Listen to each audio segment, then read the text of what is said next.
하나님께 영광의 목소 올려드리겠습니다. 귀한 찬양 감사드립니다. 아멘. 하나님의 귀한 십자가 여러분들 날마다 바라보시고 그 십자가의 길에 빠짐없이 동참하실 수 있게 되길 주님으로 부탁드리고 축복드립니다. 우리 구주 예수 그리스도로부터 오는 은혜와 평강이 사순절 세 번째 주일에 현장으로 또 각 처소에서 영상으로 예배하시는 우리 귀한 영신의 가족들과 함께 하시길 주님의 이름으로 축복드립니다.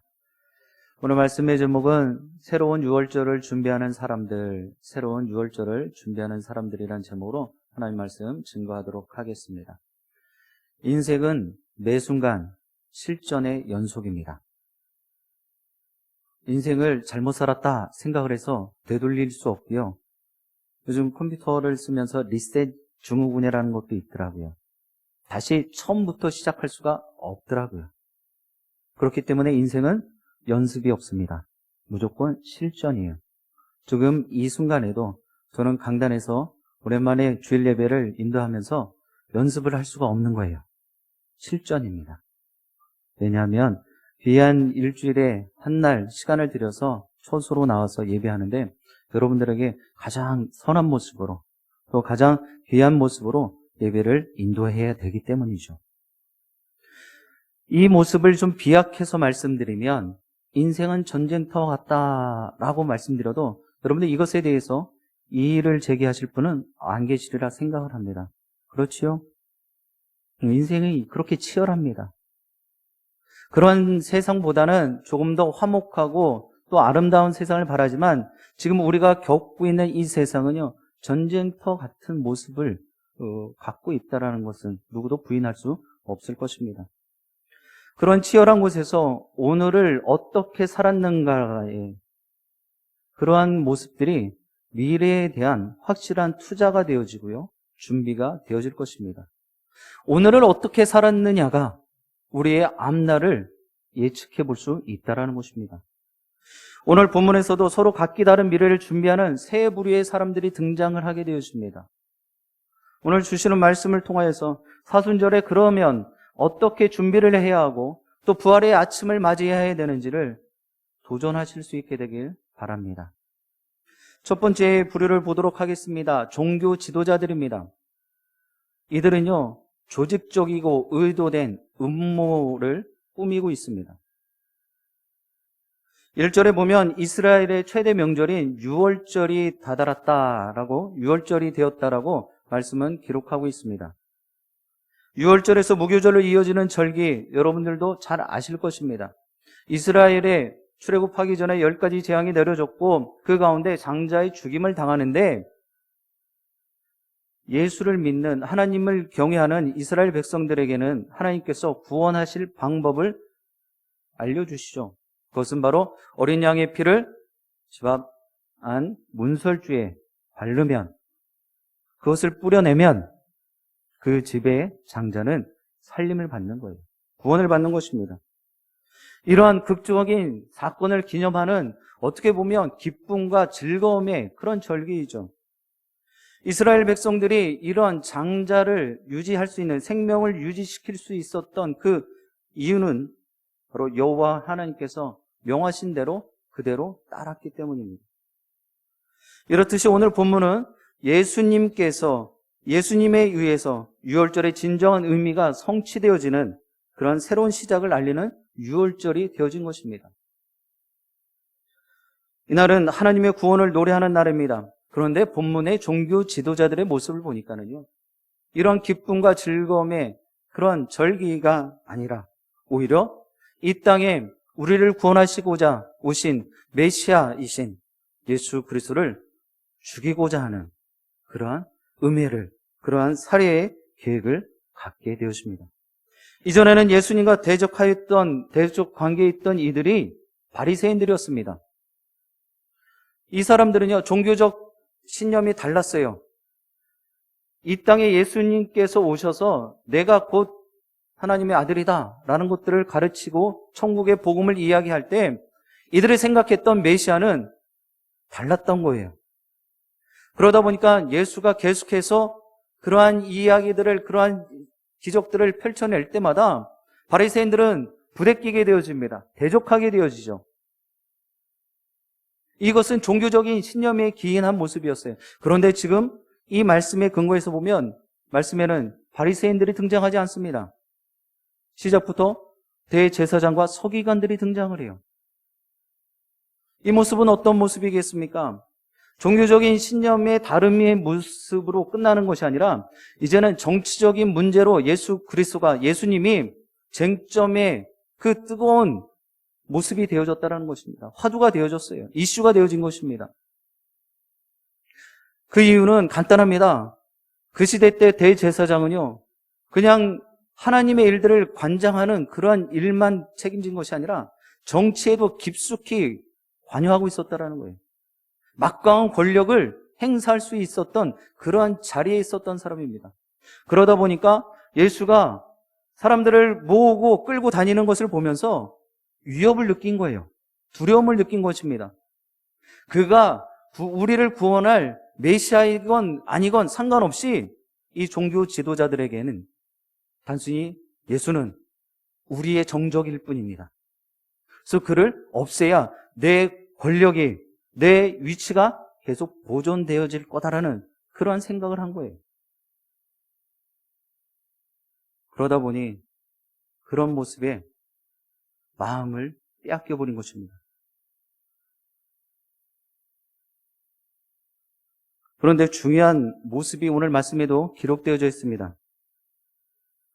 이 대제사장과 서기관들이 어떻게 하면 예수를 해칠 수 있을까? 어떻게 하면 그를 음해할 수 있을까?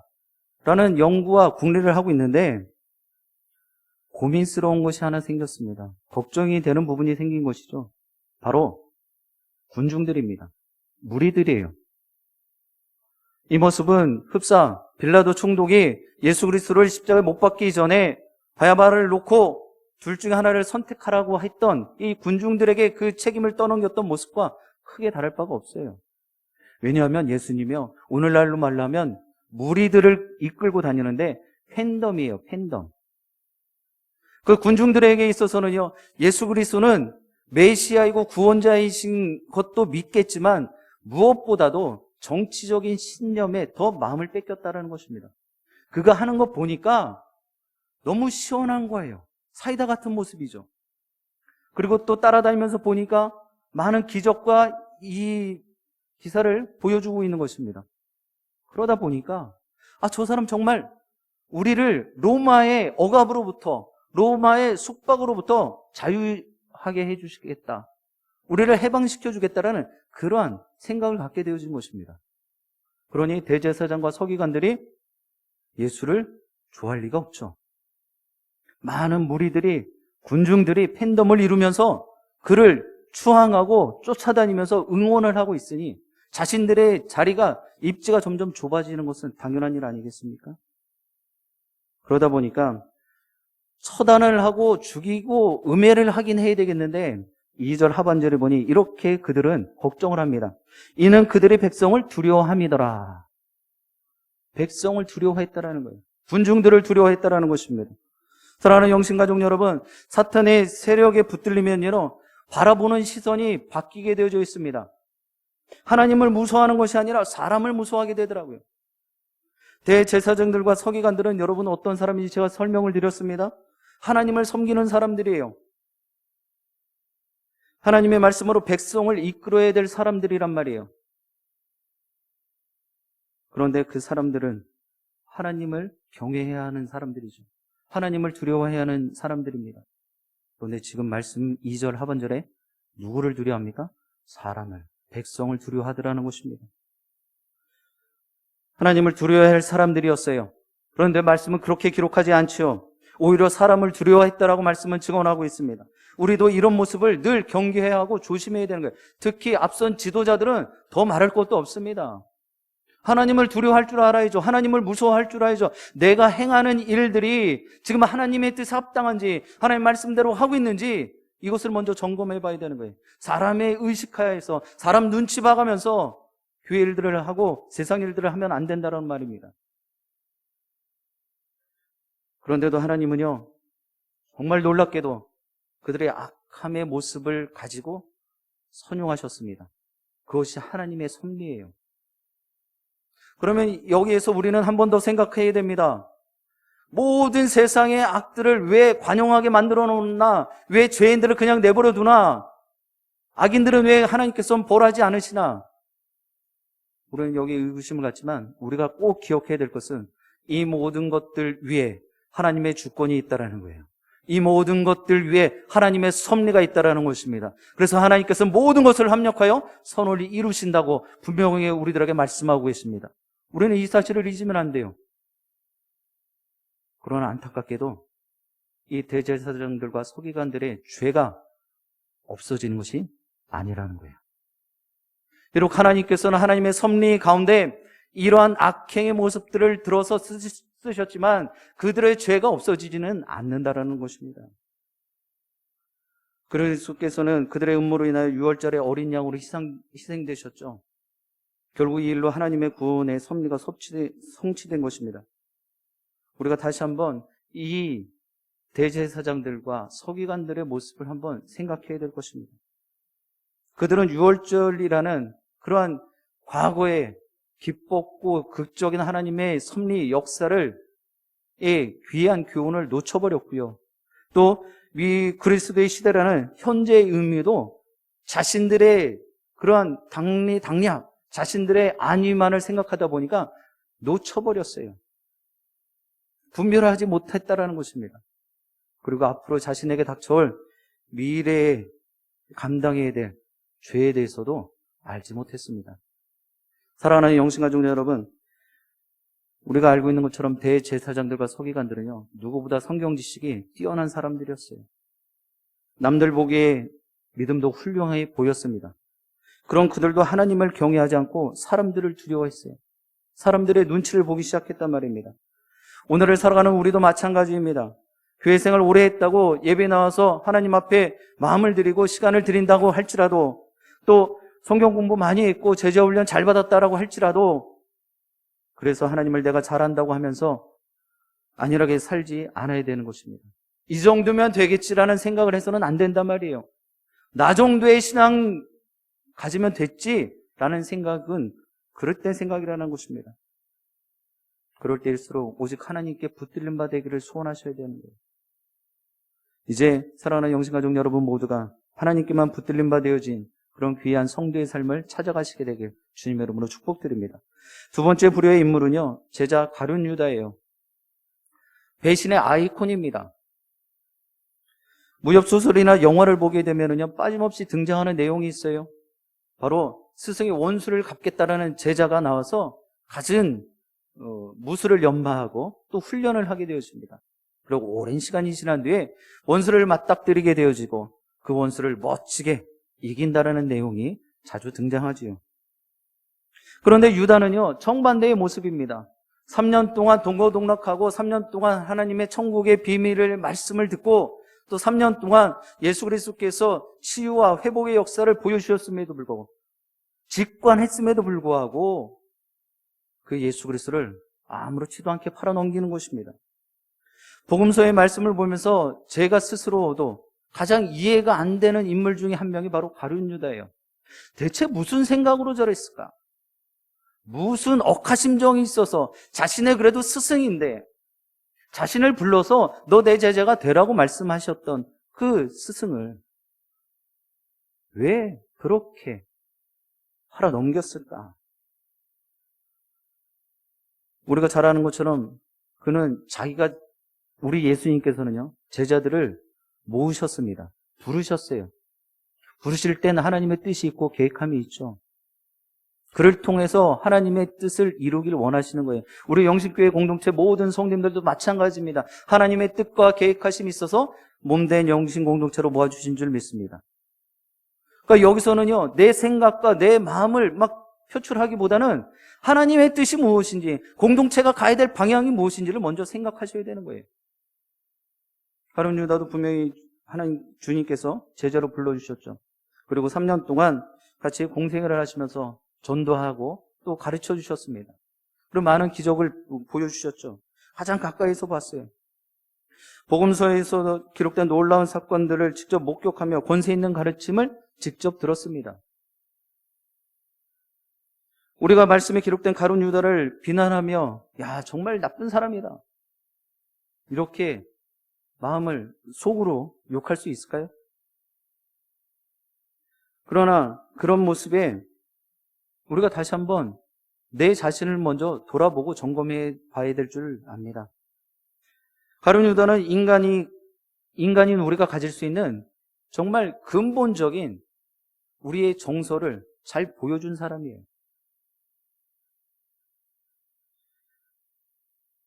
우리도 가룟 유다와 같은 그런 성정을 가질 수 있다라는 그 사실을 여러분 부인하시고 부정하시면 안 됩니다. 제가 지난주 금요일에도 내 부정함을 인정하자라고 이야기를 했어요. 여러분들은 다 죄인이십니다. 맞으시지요? 그 고백이 있어야 하나님의 구원의 은총을 받을 수 있는 거예요. 내가 잘해서 내가 능력이 좋아서가 아니라 하나님이 나를 불러주셨고 예수 그리스도의 사랑으로 내가 구원받았습니다. 그 사실이에요. 나는 죄인이지만 내 스스로 그 죄를 탕감할 길이 없어서 예수 그리스도가 나를 위해서 십자가 달려 죽으셨다는 그 사실입니다. 안타깝지만 사순절 셋째 주일에 교회당으로 찾아온 성님들, 또 처소에서 교회는 나오지 못하지만, 예배 처소로는 나오지 못하지만 그래도 영상으로 예배하는 모든 지체들도 이 가룟 유다의 모습이 있다는 것을 인정하셔야 된단 말이에요. 혹여라도 마음 가운데 그래도 목사님 저는 가룟 유다보다 좀 낫지 않나요? 최소한 은 30개 예수님은 팔진 않았습니다. 여러분들 예수님을 은 30에 팔지는 않았지만 여러분들의 삶의 자리에서, 사회에서, 가정에서 예수 그리스도를 외면하고 예수 그리스도의 말씀대로 살지는 않으셨습니까? 그것과 은 30 주고 예수 그리스도를 팔아버린 것과 여러분들 경중을 따지실 수 있다라고 이야기를 하십니까? 그 모습은 예수님 앞에서 제자들이 누가 더 높냐고, 내가 좀 더 낫지 않냐라고 다투던 그 모습과 다를 바 없지 않습니까? 우리가 크게 다를 바 없다는 유다의 모습을 조금 더 깊게 조명해 보도록 하겠습니다. 그렇다면 제가 처음부터 이 가룟 유다의 모습을 보면서 이 사람이 대체 왜 그랬을까? 이유가 뭘까? 라는 생각을 합니다. 말씀은 분명하게 증언하고 있습니다. 3절의 말씀입니다. 12 중에 하나인 가룟이니라 부르는 유다에게 사탄이 들어가니. 유다에게 뭐가 들어갔다고요? 사탄이 들어갔다는 거예요. 사탄.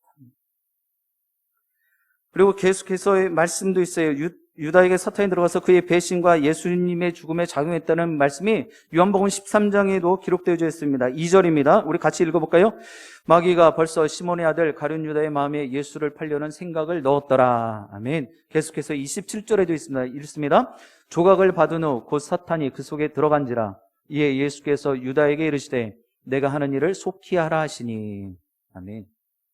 지금 세 곳의 말씀을 보았는데 계속 사탄이 그의 마음을 조종하고 있다라는 말씀이 기록되어 있습니다. 분명히 그는 선한 마음을 가지고 또 많은 신학자들이 또 이야기를 하고 또 성경 해석자들이 이야기를 합니다. 아마 단순히 이런 은혜, 그 탐욕이 있어서가 아니라 그의 처음부터 정치적인 신념이 좀 있었을 거다. 지금 좀 전에 말씀드렸던 것처럼 수많은 무리들, 군중들, 팬덤이 있었다고 말씀드렸잖아요. 예수가 자신을 구원할 영원한 생명을 허락해 주실 메시아로 끝나는 것이 아니라 우리 로마의 억압으로부터 자유함과 해방을 줄 것이다. 이런 기대치가 있었던 많은 무리들이 그를 쫓았다라는 거예요. 가룟 유다도 그런 모습이 있었다라는 것이죠. 그러다 보니까 맨 처음에 예수님께서 불러주셔서 그와 함께 동거동락하면서 하나님 말씀 듣고 배우고 이분이 정말 로마로부터 우리를 지켜줄, 해방시켜줄 분이구나 라는 그런 마음이 들었겠죠. 그런데 시간이 지나면서 어떤 마음이 들었냐면 예수님의 하는 모습들을 보니 로마의 우호적인 모습이 있고 또 이 모든 것들은 다 하나님의 뜻 가운데서 이루어지니 내가 이것을 스스로 나눌지 않을 것이다. 이런 모습들로 만들어지는 거예요. 그러다 보니까 자기가 가졌던 기대치가 무너지는 거예요. 정치적인 신념들이 제거되더라는 거예요. 그러니 아무렇지도 않게 그를 신뢰할 수 없고 불신하게 되어지고 더 이상 따를 수 없다라는 생각이 드니 그를 은30에 팔아 넘기게 되어졌다라는 것이죠. 뭐 이런 것도 틀린 말은 아니겠지만 중요한 것은 그런 마음까지 갖게 되어진 것조차도 사탄이 움직였다라는 것입니다. 다른 것으로는 이야기가 되지 않는 거예요. 분명히 예수님께서 불러 세워주셔서 제자로 부름받고 같이 동고동락하고 있는 그 상황 가운데서 그가 그런 정치적인 야욕을 버리지 못했다라는 것조차도 사탄이 그의 마음을 계속 지켜주었다라는 것이죠. 그 모습이에요. 사탄의 방식은 배신과 속임수였습니다. 돈을 매개로 유다의 탐욕을 자극했죠. 물질로 사탄의 유혹에 넘어간 경우는요 또 있습니다. 사도행전 5장에 보면 초대 교회를 잘 섬겼던 아나니아와 삽비라의 모습에서도 이 물질 때문에 망한 그런 케이스가 되어진 것이죠. 4절로 6절의 말씀에는 제가 지금 말씀드렸던 것처럼 유다가 왜 그런 일을 행했는지를 전혀 도통 설명하지 않고 있습니다. 단지 유다가 유대 지도자들과 은30에 자신의 스승인 예수를 넘겨주겠다라는 그 언약만이 사실이에요. 매사에 계산을 하기 시작하면은요, 사람이 완악해지고 강팍해질 수밖에 없습니다. 우리가 흔히 이런 말 하죠. 주판을 튕긴다. 주판을 어떨 때 튕기십니까, 여러분들? 손익 계산할 때. 여러분들의 삶의 자리에서도 주판을 튕기지 않으십니까? 머리 굴리지 않으십니까? 왜 그거 하십니까? 내게 있어서 손해가 되어지면 절대로 나서지 않는 거예요. 또 주판을 막 튕겨서 보고 내가 이득이 될 것 같다 그러면 어떻게 해요? 물불 안 가리고 덤비는 거예요. 주판을 튕기면 담대해져요. 그래서 강해집니다. 참 아이러니죠. 여러분들, 사랑하는 사람이 결혼을 준비하는 데 있어서 서로 맞춰주려고 하지 않겠습니까? 다 해주려고 하잖아요. 근데 여력이 안 되잖아요. 그러니 어떻게 합니까? 그냥 이 정도만 하면 어떨까라는 이야기를 합니다. 그러면 상대는 어때요? 아니, 다른 건 다 됐는데 나 요것만은, 이렇게 이야기를 한다는 거예요. 이것만은 이야기를 한다는 거예요. 이 웨딩드레스만큼은, 이 다이아 반지만큼은, 이 집만큼은 이렇게 이야기를 한다는 것입니다. 그러면서 이 요구를 하는 것이죠. 계산하기 시작해요. 그래서 그 계산하는 사람은요, 제가 말씀드렸던 것처럼 강해지는 거예요. 담대해지는 거예요. 물불 안 가리는 거예요. 왜? 다른 건 내가 다 포기했잖아. 근데 이것만은 해달라고 이 이야기를 하는 거예요. 여러분들, 이 상황에서 강해진다는 말은 좋은 의미가 아니에요. 완악해진다는 것입니다. 강팍해진다는 것입니다. 내 중심적으로 돌겠다는 거예요. 이것을 성경에서 이르는 말은 바로 자기의예요. 하나님께서는 자기의를 갖고 있는 사람들을 어려워하십니다. 자기의를 내려놓으라고 말씀하시죠. 그것을 더 고취하라고 말씀하시지 않아요. 왜요? 내 중심이 되어서는 안 되기 때문이에요. 오직 나는 없고 예수 그리스도만 보여줘야 되는 것입니다. 근데 하나님, 제가 다른 거 다 놓을 테니까 이것만 해주세요. 교회 나오셔서 목사님 저 다른 건 다 빼고요, 요것만 해주세요. 자기의예요. 그런 분들은 더 완강해지는 거예요. 왜? 이것만 일단은 내가 다른 거 다 포기했으니까 이거는 내가 좀 얻어야 되겠다라는 거예요. 그래서 주판을 튕기는 것이죠. 이런 사람은요, 주위에 사람이 없어요. 왜요? 이기적인 모습이기 때문입니다. 얼마나 어리석은 모습이에요. 사람은요, 혼자 살 수가 없습니다. 우리 신앙생활도요, 혼자서 하기 너무나 벅차고 힘듭니다. 그래서 공동체를 이루게 만들어주시는 거예요. 여러분들의 모습도 이런 손익분기 좀 따지며 살지 않기를 주님으로 간절히 부탁드립니다. 매일 어떻게 여러분들이 이득만 취하며 살 수 있습니까? 결코 안 되죠. 그렇다고 또 여러분 맨날 손해만 보시겠습니까? 그것도 아니에요. 그런데 가룟 유다는 그렇지 않았습니다. 사탄이 그의 마음을 조종하게 되어지니까 내 이익만 보겠다라는 거예요. 완악해지고 강팍해지는 겁니다. 그래서 담대해진 거예요. 그래서 아무런 꺼리낌 없이 자기와 함께 3년 동안 동고동락했던 스승 예수를 은 30에 팔아 넘길 수 있게 된 거예요.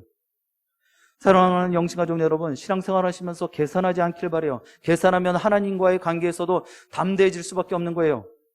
담대하면요, 세상 한복판에서 담대해지셔야 되는 거예요. 주판을 튕기지 않길 바랍니다. 그저 어린아이 같은 순전한 모습으로 하나님의 말씀대로만 살아가시게 되길 주님 여러분 간절히 축복드립니다. 마지막 세 번째로 이 모습은요, 우리가 꼭 닮아야 될 모습입니다. 베드로와 요한의 모습이에요. 순종과 헌신입니다. 7절에는 유월절 양을 잡을 날이 다 되었다라고 말씀은 기록하고 있습니다. 예수님은 베드로와 요한에게 유월절 저녁 식사 최후의 만찬이죠. 할 수 있는 준비를 하라고 명령하시는데 요한과 베드로와 요한이 묻습니다. 대체 어디 가서 뭘 준비해야 됩니까? 그럴 때 11절과 12절에 말씀합니다. 우리 같이 합독하겠습니다. 그 집 주인에게 이르되 선생님이 내게 하는 말씀이 내가 내 제자들과 함께 유월절을 먹을 객실이 어디 있느냐 하시더라 하라. 그리하면 그가 자리를 마련한 큰 다락방을 보이리니 거기서 준비하라 하시니. 아멘. 우리 주님께서는요, 이렇게 만날 장소, 또 만나야 될 사람, 그리고 앞으로 내가 해야 될 일들까지 다 예측해서 말씀해 주십니다. 사랑하는 영신가족 여러분, 이렇게 순종하면 길이 보이는 줄 믿습니다. 앞에서 언급한 종교 지도자들과 유다는요, 순종할 마음이 아예 처음부터 일도 없었어요. 그들은 예수 그리스도가 구원자이시고 메시아인 것을 인정하지 않았기 때문입니다. 그래서 주님이 보여주시는 길을 그들은 볼 수가 없었습니다. 결국 보여주시는 길을 보지 못하니까 반역의 길로 나가는 거예요. 같은 유월절을 보내면서도 한 그룹은 죽음을 계획하고요. 또 한 사람은 배신을 계획하고 또 한 그룹은 순종과 헌신을 준비합니다. 말씀을 듣는 여러분 모두가 주님께 순종하며 말씀의 성취를 경험하는 일들이 여러분의 삶의 자리에서 끊임없이 일어나기를 주님의 이름으로 축복드립니다. 사랑하는 영신의 가족 여러분, 유월절을 준비하는 모습이 각각 다른 이유가 있어요. 바로 바라보는 관점이 다르기 때문입니다. 종교 지도자들은 복수의 시간으로 보았습니다. 그리고 가룟 유다는 배신의 기회로 보았어요. 그리고 베드로와 요한은 순종과 헌신의 모습으로 그 상황들을 바라보았다는 것입니다. 지금 여러분들은 사순절을 보내며 어디를 바라보고 계십니까? 그리고 무엇을 하고 계십니까? 완악함으로 계산하지 마시고 값없이 고난과 치욕으로 십자가의 사랑을 보여주신 예수 그리스도를 사순절 기간에 더욱더 기억하시고 또 베드로와 요한의 순종과 헌신으로 거룩과 경건의 모양으로 남은 사순절 기간을 잘 보내셔서 부활의 아침에 여러분 모두가 빠짐없이 더 큰 기쁨과 감사함으로 그 기쁨의 자리에 참여하는 여러분 모두와 영신 공동체 되어지길 주님의 이름으로 간절히 축원드립니다. 기도하시